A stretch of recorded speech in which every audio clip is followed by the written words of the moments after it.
So this is Dishant from Unica University Common Application. I recommend you to watch AAU television. AAU TV is the place to be for every person in higher education in Africa. Better be there or be nowhere. Continuez de regarder la télé et surtout sur le AAU. Keep watching it and it will change the way you interact with higher education on the continent. AAU, great job. I want to tell you that AAU television is fantastic, it's educative, it's informative, and it is a must for anybody who is interested in higher education in Africa. When I was in Accra last year, I did an interview on this TV. It's a very important mouthpiece. It's a data, it's a bank of all we need for the development of higher education in Africa. People should make an effort to view it because it discusses very current issues of development across the continent. I believe that the station will continue to promote the overall development of Africa, particularly in the tertiary education sector. AAU TV provides a platform and shares a lot of information to a broader audience. So we wish you all the best and please continue serving AAU TV, the voice of higher education in Africa.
It's 12 o'clock GMT and you're welcome to the AAU TV Mid-Week News, coming to you from the headquarters of the Association of African Universities. And now, in our top stories, UNESCO launches flagship program to boost Africa's education. In health, the World Health Organization warns of urgent action on rising hearing loss in Africa. In entertainment, Fela Makafui joins cast of Nigerian Netflix series Season 2. And in business, Dangote business to begin crude oil production in early 2025. Please stay with us on the AAU TV Midweek News. We'll be right back. And my name is Maame, Ekua, Atuakoa, Nyame.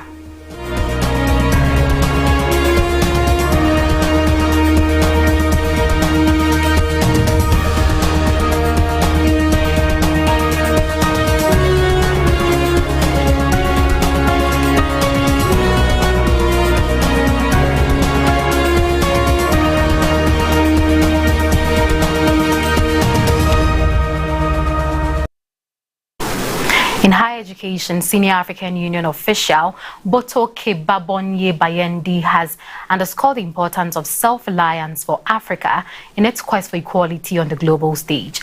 Speaking at the inaugural Africa-Europe Clusters of Research Excellence Conference in South Africa, which wrapped up on October 2, Bayendi highlighted the critical role that universities play in driving the continent's socio-economic transformation. He called for greater collaboration and innovation within the educational institutions to foster sustainable development across Africa. Hosted by Stellenbosch University, the conference underlines the importance of higher education and research in achieving Agenda 2063's ambitious goals. As the director for the AAU Strategic Planning and Delivery Office, Bayendi called for accelerated progress in Africa's development, urging universities to produce both educated citizens and impactful research that can shape Africa's future. Speaking to over 200 leading researchers, Bayendi emphasized that Africa's universities are crucial to making progress towards middle-income status for every AU member state by 2063.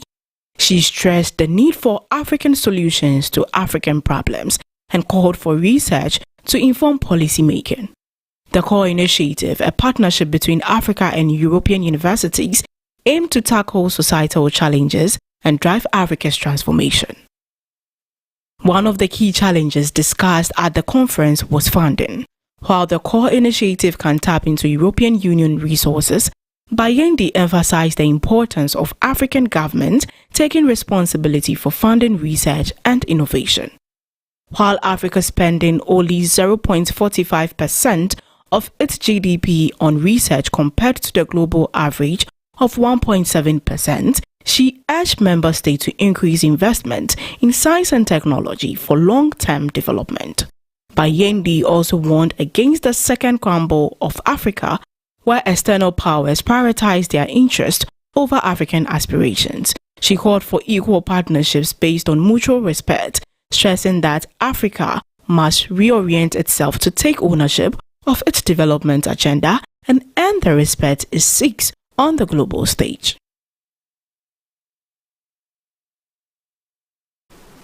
Meanwhile, at the Forum of UNESCO Chairs and Partners, which concluded in Addis Ababa, Ethiopia, on October 2, 5 priority educational programs aimed at transforming Africa's higher education and knowledge systems were introduced. These programs, set to run until 2029, will facilitate collaboration among educational institutions, academics, and experts to share knowledge and drive progress for Africa's future. The initiative seeks to strengthen educational frameworks and enhance the quality of higher education across the continent. The flagship programs focused on key areas such as strengthening higher education, preserving Africa's cultural heritage, promoting sustainable development through emerging technologies, and advancing science and innovation in areas like climate change and water resource management.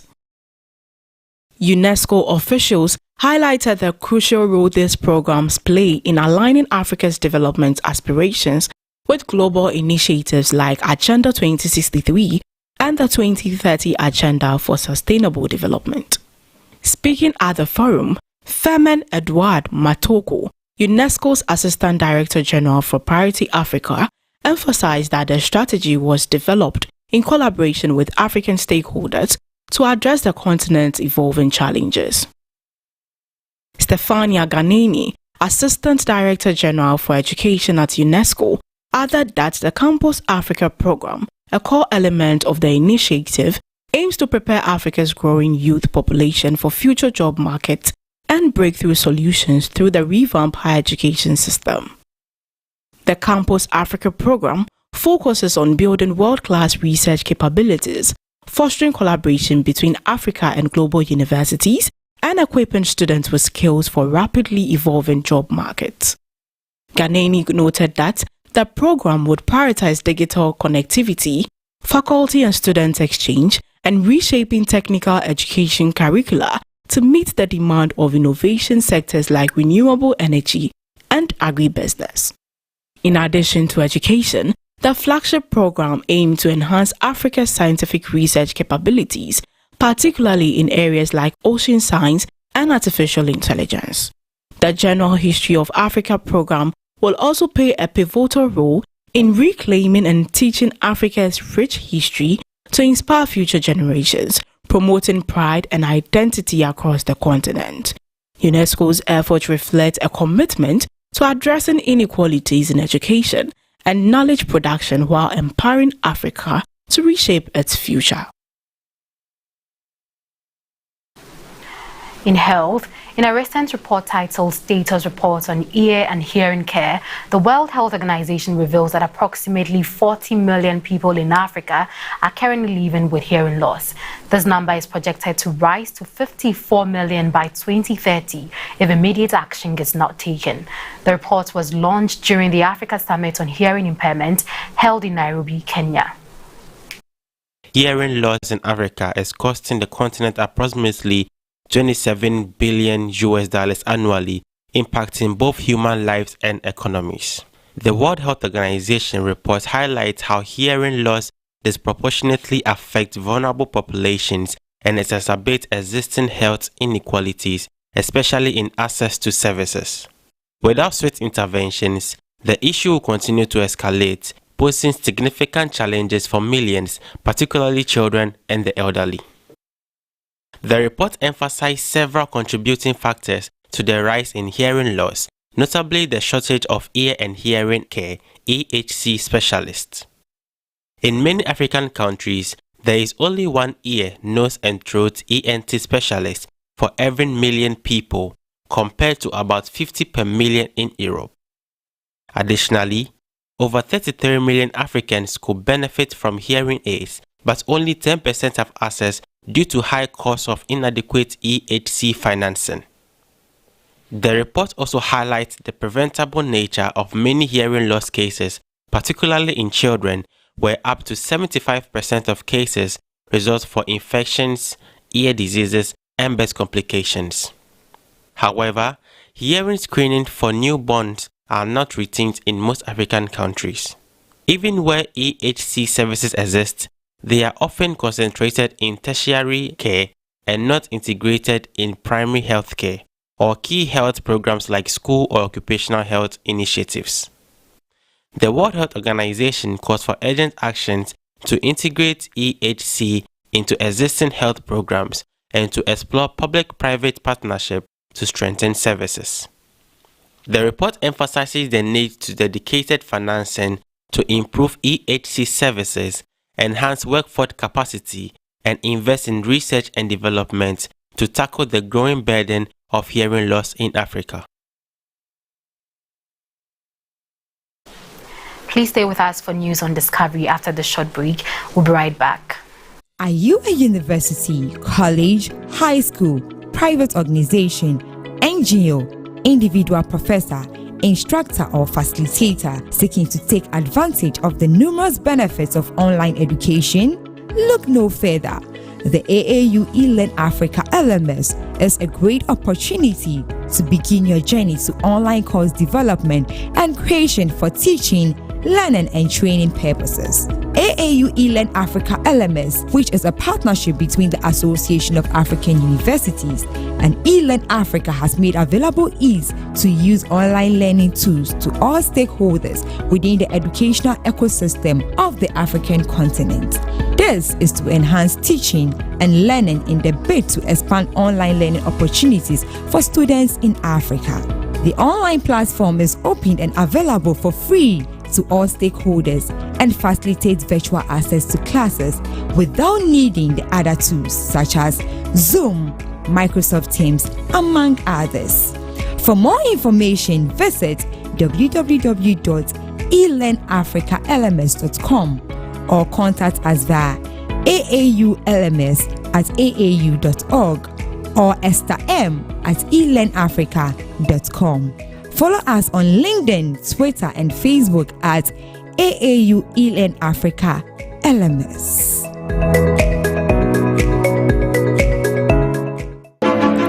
Explore a whole new world of exciting visuals with AAU TV. Get ready for a mix of interesting talk shows, interviews, discovery documentaries, and news on AAU TV. It's not just about watching TV, it's about experiencing something special.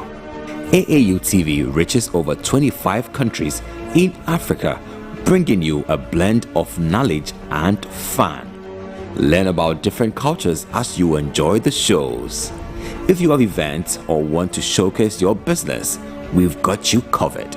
Watch AAU TV free-to-air channel on satellite. Connect with us on Facebook, Instagram, and X, formerly known as Twitter, at AAU TV. Reach out on call or WhatsApp us at +233 26 629 6601 or +233 20 399 5210. AAU TV, the voice of higher education in Africa.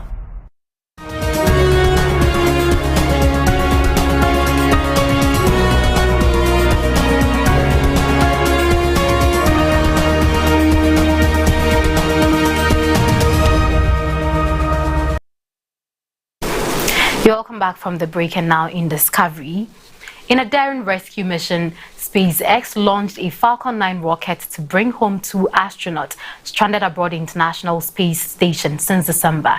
NASA astronaut Nick Hague and Russian cosmonaut Alexander Gobunov were sent on this critical mission, departing from Cape Canaveral Space Force Station on Saturday afternoon. Hearing loss in Africa is costing the continent approximately $27 billion annually, impacting both human lives and economies. The World Health Organization report highlights how hearing loss disproportionately affects vulnerable populations and exacerbates existing health inequalities, especially in access to services. Without swift interventions, the issue will continue to escalate, posing significant challenges for millions, particularly children and the elderly. The report emphasized several contributing factors to the rise in hearing loss, notably the shortage of ear and hearing care (EHC) specialists. In many African countries, there is only one ear, nose and throat ENT specialist for every million people, compared to about 50 per million in Europe. Additionally, over 33 million Africans could benefit from hearing aids, but only 10% have access due to high costs of inadequate EHC financing. The report also highlights the preventable nature of many hearing loss cases, particularly in children, where up to 75% of cases result from infections, ear diseases, and birth complications. However, hearing screening for newborns are not routine in most African countries. Even where EHC services exist, they are often concentrated in tertiary care and not integrated in primary health care or key health programs like school or occupational health initiatives. The World Health Organization calls for urgent actions to integrate EHC into existing health programs and to explore public-private partnership to strengthen services. The report emphasizes the need to dedicated financing to improve EHC services, enhance workforce capacity, and invest in research and development to tackle the growing burden of hearing loss in Africa. Number 6. And now back to the Kennedy Space Center.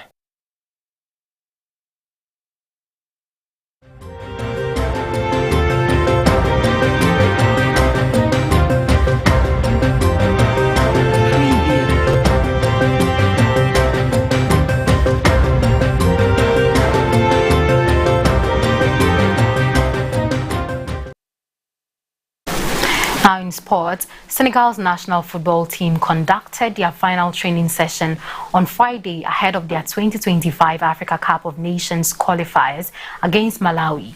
The match set for Saturday will be Senegal's first outing under interim head coach Papi Thiaw, following the dismissal of former coach Aliou Cisse, who led them to AFCON glory and 2 World Cups. Thiaw expressed confidence in the team, emphasizing the support from their fans and their determination to make the match easier for themselves. Our supporters have confidence in us, just like before. Everyone knows that playing against Senegal is not easy, and it's up to us to make the game favorable, Thiaw remarked during a pre-match statement. Malawi also completed their preparation for the crucial encounter. They are in a challenging position after suffering 2 consecutive losses in Group L, making this match pivotal for their qualification hopes. Despite their struggles, Malawi is eager to turn things around against one of Africa's top football nations. Senegal heads into the match with 1 win and 1 draw from their first 2 games in Group L, while Malawi sits at the top of the group without any points. The clash is expected to be intense as both teams fight for a vital victory in the road to AFCON 2025.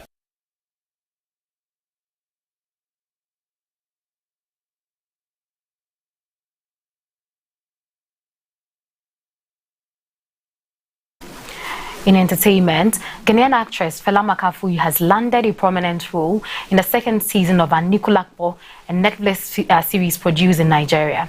This achievement is part of an initiative by Ghana's National Film Authority to strengthen collaboration among African countries with the aim of increasing global exposure for Ghanaian talent.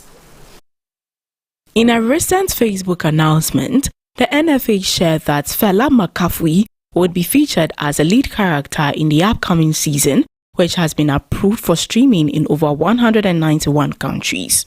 This move is part of the Shoot in Ghana campaign, an initiative designed to position the country as a key filming destination for international productions, whilst also promoting the growth of local cinema. The NFA expressed excitement about the development, noting that McAfee's inclusion in the series marks a significant step for the country's creative industry. They highlighted her hard work and dedication, revealing that she took the time to learn the Yoruba language from scratch for her role, which is set in a pre-colonial era.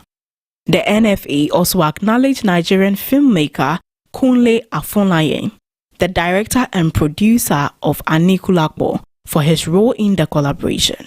Back in June 2024, Afolayan had announced that portions of Atuakoa's second season would be filmed in Ghana.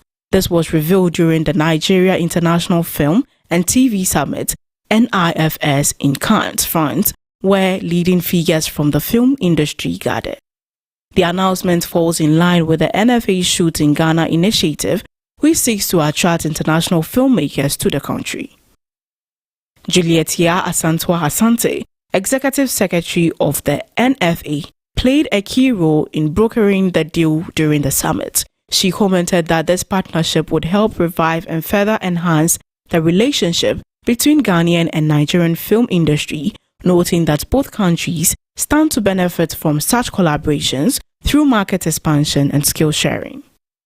Kunle Afolayan, known for his commitment to nurturing talent through the Cape Academy, shared that the production in Ghana would create job opportunities for locals, extending beyond the film industry. He emphasized that the project would allow for skill transfer to Ghanaian crew members to support staff.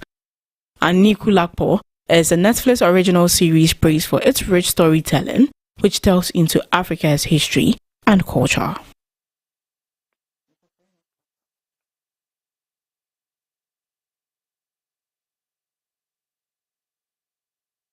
Looking for a job in higher education institution on the African continent?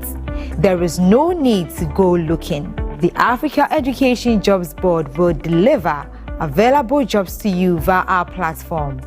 To start your search, visit our website. On our website, you will find variety of job postings classified by the sectors and professions they belong to.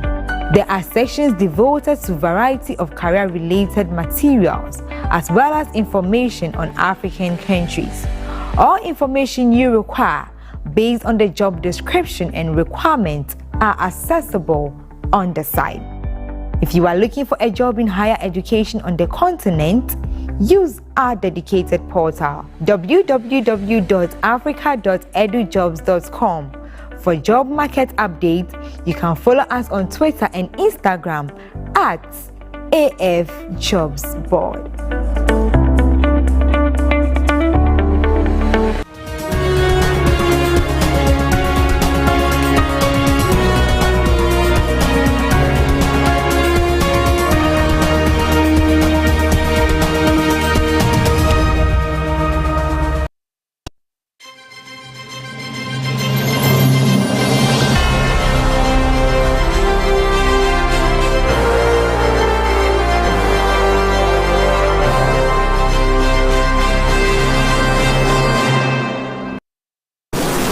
Now in business, the Dangote Group, owner of West Africa's largest refinery, is set to commence crude oil production from 2 Nigerian oil assets by early 2025, according to a report from S&P Global Commodity Insights on October 10. The company is actively seeking a floating production, storage and offloading vessel with a capacity to store 650,000 barrels of crude oil, a critical step in its expansion into the upstream oil sector. An insider from Dangote revealed to the Tribune that the company's Niger Delta projects are expected to start producing about 20,000 barrels per day initially, with production planned to ramp up in the first quarter of 2025. These operations will take place at oil mining leases 71 and 72, where Dangote holds a significant stake. The Dangote Group owns an 85% interest in West African E&P venture, which holds a 45% working interest in these oil blocks. The remaining 55% stake is owned by the Nigerian National Petroleum Company Limited. First E&P, a Nigerian upstream operator, is responsible for managing the projects. The licenses for OMLS 71 and 72 are located in shallow waters in the southeastern Niger Delta, approximately 22 kilometers from the Bonny terminal. These oil fields, including the Kalaikule and Koronama fields, are expected to boost Nigeria's overall oil output. This development marks a major milestone for the Dangote Group as it moves closer to achieving its production goals. It also represents a key advancement for Nigeria's oil industry, potentially enhancing the country's energy capacity and reinforcing its position in the global energy market.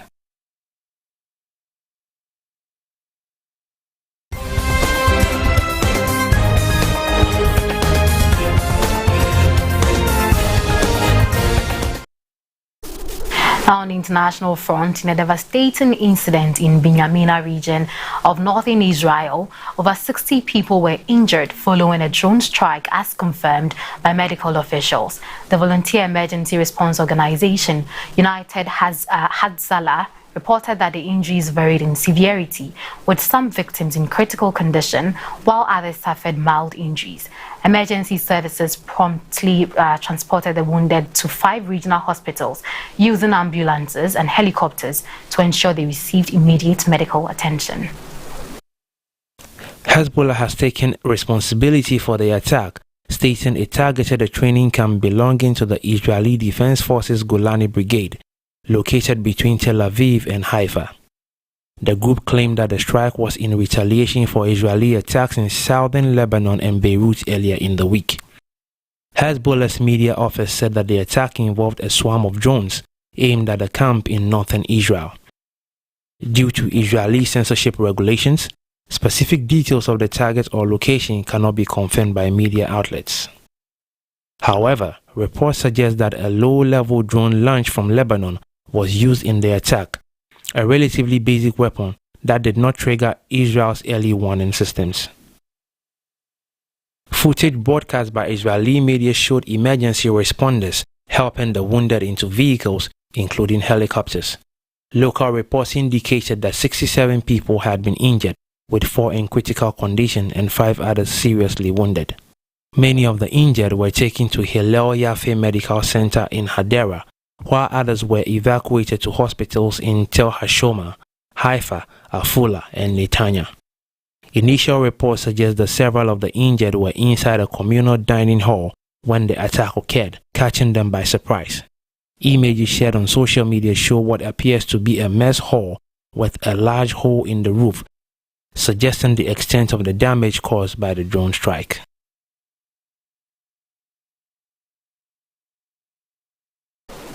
That is all for the news, and let's take a quick recap of our top stories. In higher education, UNESCO launches flagship program to boost Africa's education. In health, the World Health Organization warns of urgent action on rising hearing loss in Africa. In entertainment, Fela Makafui joins cast of Nigerian Netflix series Anukulakpo Season 2. And in business, Dangote Group to begin crude oil production in 2025. And now, thank you very much for sticking with us on the AAU TV Mid-Week News. My name is Maame Ekua, Atuakoa, Nyame. See you next week.